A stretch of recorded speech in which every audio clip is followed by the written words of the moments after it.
Assalamualaikum warahmatullahi wabarakatuh. Sampai jumpa lagi dengan Joko Widianto Pejuang Organik. Pada kesempatan ini hari ini ya kita akan mencoba menerangkan ya bagaimana mensiasati pasar. Nah, permasalahan yang klasik ya di Indonesia itu adalah bagaimana petani bisa mensiasati pasar, karena petani masih bergantung terhadap pasar ya, terutama mereka berjualan itu hasil dari jualannya itu tetap masih bergantung kepada pengepul atau tengkulak ya. Jadi kita sekarang belajar bagaimana cara bertani ya yang ya tidak mengandalkan siapa-siapa, tapi kita langsung pada pedagang. Artinya kita melewati satu jalur ya, satu jalur untuk pendapatan petani ya. Ini ada trik-triknya ya. Pada hari ini saya akan menerangkan ya bagaimana trik yang mudah ya tentang penjualan kangkung ya, pada yang biasa yang kita belajarkan ya di sekolah lapang atau di kursus-kursus yang lain ya, kita biasa mencontohkan kangkung, dan hari ini juga kangkung lagi. Nah, pada kesempatan hari ini kita berada di kebunnya Pak Ibnu ya. Kita akan berbincang-bincang dengan beliau ya untuk mencoba menerangkan bagaimana untuk mensiasati pasar ya. Nah, untuk itu ini perkenalkan Pak Ibnu. Pak Ibnu, selamat siang Pak Ibnu. Ya Pak ya. Ini selamat siang ya. Kami dari Joko Widianto Pejuang Organik Channel ya akan mencoba untuk menerangkan bagaimana cara yang mensiasati pasar. Nah, kebetulan Bapak sudah melaksanakan ya belajar melaksanakan untuk mensiasati pasar ya. Nah, untuk itu ya saya akan coba lagi bahas ya tentang pasar ya. Pasar itu ya dia mempunyai kebutuhan yang kontinu ya, sedangkan petani ya sampai saat ini ya tidak bisa mencukupi kebutuhan dari petani. Contoh warung yang jual kangkung ya Pak ya. Ya, jual kangkung ini pasti jual kangkung setiap hari. Tidak mungkin jual kangkung satu hari jual kangkung, sebulan tidak jual kangkung. Ya Pak ya. Pasti besok jual kangkung lagi. Ya. Nah, dari mana kangkungnya? Ya, kangkungnya tentu dari petani-petani asal ada. Maka akan terjadi fluktuasi harga yang tidak stabil. Artinya ya ketika petani menanam kangkung, harganya akan turun. Ketika ada lagi petani malas menanam kangkung, harganya akan menjadi naik. Ini yang menyebabkan petani harga ya di Indonesia itu menjadi fluktuatif. Jadi ya dalam pengerjaan yang sudah dilakukan nih, yang coba belajar ya Pak ya, untuk memenuhi pasar ya, untuk memenuhi pasar. Jadi pemenuhan pasar ini Bapak sekarang sudah menyiapkan pasar satu hari berapa galang? Untuk 100 kilo 4 galang. 4 galang. Artinya Bapak sudah menyiapkan satu orang pedagang itu dengan 100 kilo kangkung ya. Jadi Bapak menanam secara bertahap kangkungnya ya, yang mana untuk memenuhi kebutuhan daripada kebutuhan pedagang ya. Nah, sekarang kita bicara masalah harga ya. Nah, harga karena fluktuatif tadi, yang disebut harga fluktuatif itu harga kadang-kadang murah, kadang-kadang mahal, dan kita punya standar ya. Standar harga ya. Standar harganya ya yaitu Pak, kalau yang paling murah berapa Pak? Kangkung 3.000. 3.000. Kemudian yang paling mahal Kemarin nyampe 6.000. 6.000. Artinya harga kangkung ini 3.000 ditambah 6.000 menjadi 9.000. Kita ambil rata-rata harga kangkung itu 4.500 ya Pak. 4.500 Pak, masih untung nggak? Masih dapat lah. Masih dapat ya.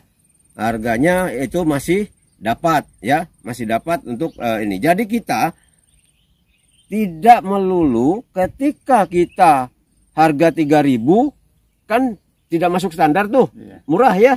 Nah, tapi ada juga harga 6.000. Artinya ya, kita mempunyai harga itu sebenarnya ya di 4.500.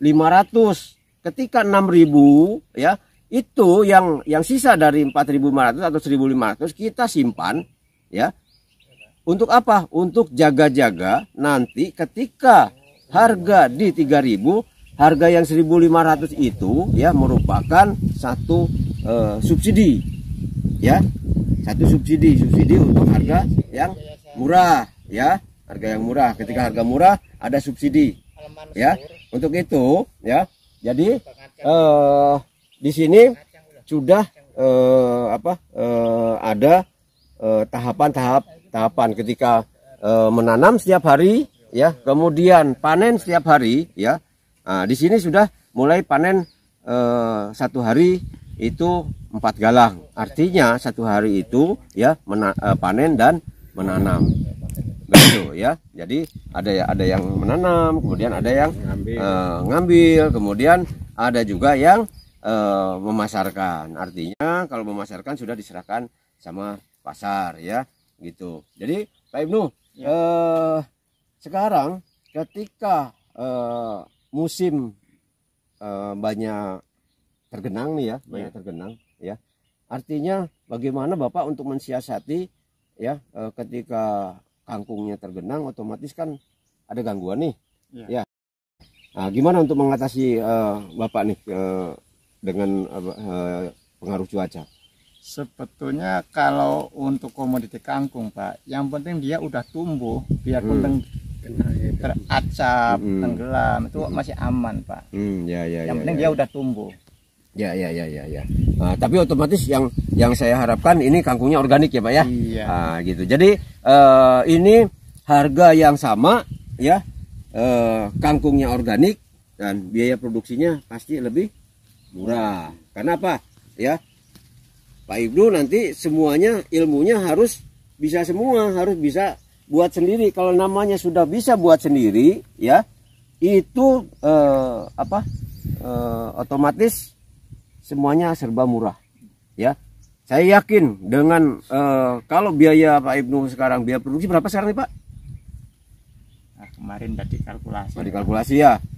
Harusnya kita kalkulasi. Ini biasanya itu tidak lebih dari 1.100 sampai 1.200 rupiah per kilogramnya ya. Ini untuk kangkung. Jadi ketika harga sebenarnya 1.500 juga sudah berani ya, cuman ya sedikit lah otomatis gitu, nggak banyak. Tapi memang kalau di Jawa ya dapat untung 100 rupiah itu sudah dikerjakan orang. Tapi kalau di Kalimantan ya 100 rupiah tidak akan dikerjakan orang di sini ya. Memang taraf ekonominya mungkin sudah berbeda, lebih tinggi karena kebutuhan hajat di Kalimantan lebih tinggi. Jadi berbeda. Kalau di Jawa 100-200 rupiah itu sudah bisa hidup itu ya. Nah, otomatis di sini jangan heran kalau di sini harga kangkung ya mencapai 6.000 itu dari petani ya. Nah, harga sekarang tadi saya pagi-pagi di pasar itu harganya sudah 15.000 rupiah ya. Untuk itu mungkin saya cukupkan sekian dulu ya untuk sahabat-sahabat tani se-Indonesia ya. Jadi intisarinya ya, bagaimana kita mengadakan barang secara kontinu kalau tidak mau ya rugi dalam bertani ya. Biasanya kalau bertani itu kan ketika harga mahal atau harga murah dia tanam, nggak tahu-taunya semua tanam, akhirnya begitu panen murah juga ya. Jadi kita jangan terlalu besar spekulasinya ya, tapi biasa-biasa saja, spekulasi biasa, tapi perhitungan harus lebih mantap daripada spekulasi ya. Kita jangan spekulasi.